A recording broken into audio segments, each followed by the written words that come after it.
hindi mo sabihin, hindi lingid sa aking kaalaman. Nakasalukuyan kang nasa kasagsagan ng pakikipagsapalaran. Patuloy na kumakayod, nagsisikap, gumagawa ng paraan para may mapagkakitaan. Naghahangad ng kaunlaran. Umaasa kang isang araw, tuluyan mo nang malalasap ang minimithi mong kaginhawaan. Kaya lang, sa kalagitnaan ng laban, bigla mo na lang masusumpungan ang tila ba mga taong hadlang. Hinihintay kang lumagapak, mga laging nakaabang. Sa palagay mo, wala ka namang ginagawang masama lalo na sa kanila, ngunit tila sila ay sabik na pumalpak ka. Hindi mo alam kung inggit ba sila o sadyang wala lang silang magawa. Sa bagay, ganyan talaga sila. Hindi na nga magawang sumuporta, ang tingin pa sa'yo, kakumpetensya.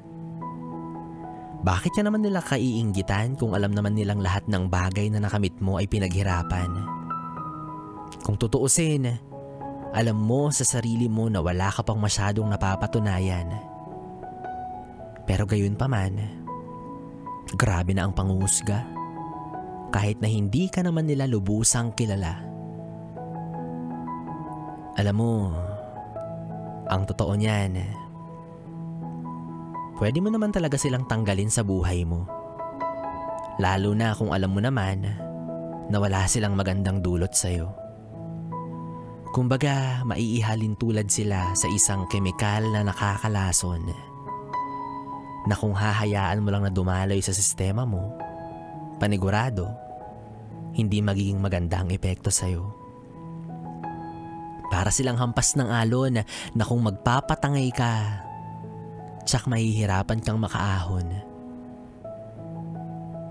Kaya kung ako sa'yo, tingin sa langit, paa sa lupa, sikapin mong makaangat tungo sa ginhawa. Tuloy lang sa paglipad, tungo sa iyong mga hinahangad. Huwag mong pagtuunan ng mga pansin ang bagay o tao na sagabal sa iyong pag-unlad.